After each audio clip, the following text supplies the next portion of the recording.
Hello, ladies and gentlemen, and welcome back to the Zombie Train. I'm your host, Ellis, otherwise known as Train Man. This week, as usual, we're watching the 8 times speed up of footage from Under Construction this week, episode 73. And we have a question, of course, from, I have it written down as Ryan Lobner, but the username that I've found is 2026 Productions. This was back on episode number 229, if you want to get a feel for what episode we're on. One moment, please.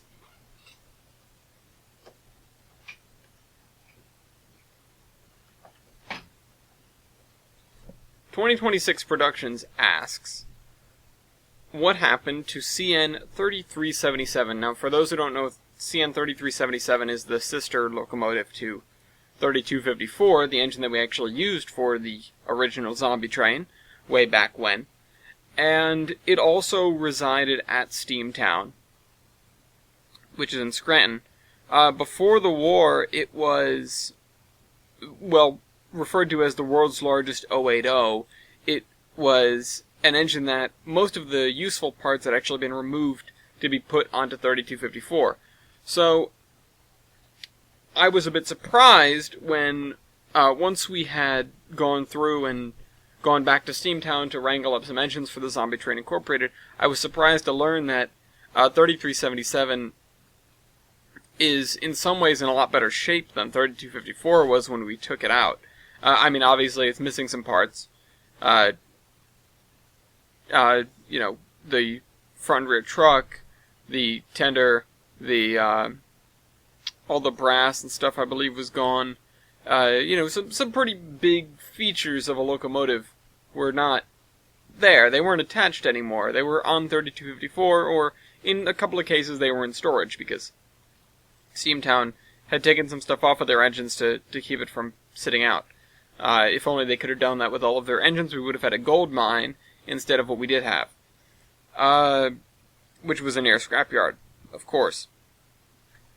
So, 3377 needed parts patterned off of what we had on 3254, which was interesting because it necessitated taking 3254 down for a time in order to get the right specs. Now, we had taken 3254 down previously when we were way out west, and it was down for like 6 months. I mentioned this last episode, where it was disassembled and pretty much rebuilt from the ground up. Not like a, lift up the whistle and roll a new engine underneath, because we didn't have facilities for that. But a lot of dealing with the wear that had gone on with the engine since we had taken it, and before, because it was really getting close to the end of its lifetime when we took it in 2012. So, we had to do some patches to the boiler, the firebox, and that's when we realized, hey, this frame is kind of crooked. What can we do to correct that? And we ended up using some pretty hefty hydraulic jacks to flex it back into place. Not completely, but enough to make the issues with it going through bearings quickly at least somewhat mitigated.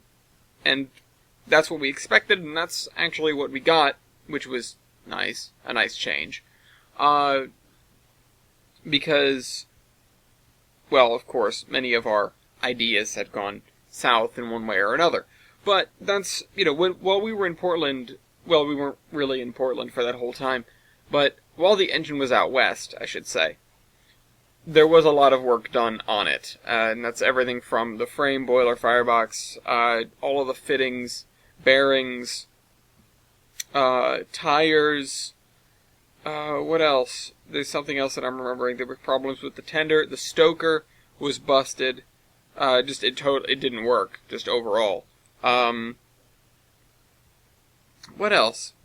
I don't know. The list goes on and on and on, and I wasn't even privy to some of it, because I was, A, not the expert, and B, not even present for a lot of that stuff. We were dealing with a major incursion from the Band of Guardians from up north, and dealing with the Navy, and trying to defend the city of Portland, as Seattle had been turned into, as far as I understood, veritable rubble at that point, because they had just come through and they'd steamrolled the place and they'd killed everything that moved, looted it all to hell, and then started coming southward with sort of renewed strength and resources. So that was the problem, and the solution was to run to the Navy and tell them, hey, we've got a big problem, because obviously the 40 men and women of the zombie train, plus Beta Rail and even the people of Portland there, we were not going to be enough. It wasn't going to be. So,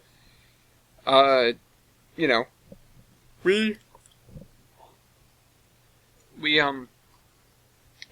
had nothing to do with that. But I'm getting away from the 3377 thing. 3377 was rebuilt a couple of years into the Zombie Train Incorporated because it was in a location where we knew that there were engines available that we could take.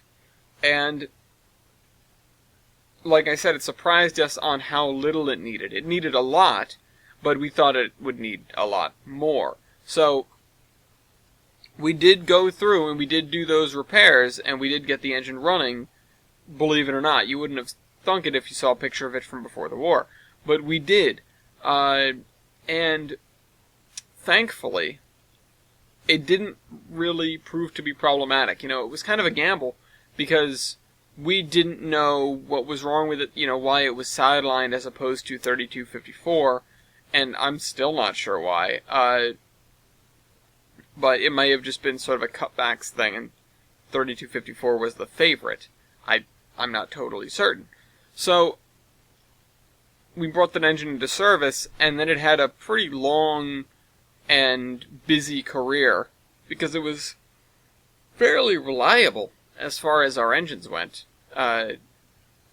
Going mostly in the Northeast, like Pennsylvania, New York State, and New England, New Jersey, and around there. Not too far out otherwise. It didn't see a lot of... It saw just mostly freight and passenger service, inter-town stuff. It didn't go on to do anything really special, but it did a lot in general. At least that's what I remember from that engine's time in service. So, it had a pretty long career then, compared to some of the other engines that we brought back that turned out to be either problematic for one reason or another, or they were, they were impractical. Either they were problem engines because they had stuff breaking down, or there just wasn't too good of a reason to keep them around for longer than we absolutely needed engines. Our big Malays, as cool as it was to have them, and as great as, as assets they were less useful when you consider that we didn't really have to run trains of that magnitude all that often. Way out west or going between the coasts, yes, every once in a while, but most of the stuff was fairly local because we were trying to cultivate, the economy in a lot of towns and outposts and communities that had survived in some manner of speaking, or trying to rebuild a community from scratch in some cases. So, yeah, that was our endeavor, I suppose. That's what was the biggest series of issues for us. So we weren't really all about those huge supply trains from coast to coast. We were all about, okay, this town has oranges and that town has, rifle bullets. So let's make a trade. So yeah. Or, these people need to get from point A to point B, so let's do that. And, rarely the point A and point B would be across the continent from one another. So, yeah. And then there were some weird designs, or really old designs that were less useful just because they couldn't pull very much, or they were very maintenance intensive. And, once we started getting deals in, it was like, this, cut back to the engines that were the most useful, and then phase them out slowly. And 3377 was one of that latter category of engines. The Malays weren't, the small engines weren't, the problem engines weren't, of which those could just crop up from anywhere. There were I've talked about some of these high-profile engines even were really problematic. One of them being the GS6 that survives. And another one I can't think of off the top of my head. I don't know. There were a lot of them, though. There were plenty. You'd think I'd just be able to pull one out of thin air, but I don't want to say the wrong thing. So, yeah. Where can I springboard from here? So, yeah, we started phasing a lot of those steam engines out a couple of years into the war. Or, well, not a couple of years, but after we got a good supply of fuel. Anyway, actually, now that I say that, I'd like to briefly clarify a misconception. People mentioned about, like, bunker C oil and lower grade oils being still usable or being still available in the event of, during World War Z. And the fact of the matter is that just simply isn't true. They are refined products. They are at the lower end of the spectrum in terms of purity, but they are refined products just like anything else. The only thing you'd have access to is crude oil. You're not burning that. So, yeah. Now, anything that comes out of an oil refinery, we basically had no access to, and that includes plastics as well. So we were building with metals and wood a lot. Wood was fairly easy, although there was a lot of stuff that was chopped down already. I've talked about that before with the Great Migration to the North and people lighting campfires. But this actually reminds me of, so I've brought up the armored duplex before, the thing that was our crown jewel in the Zombie Train Incorporated to be our really high speed and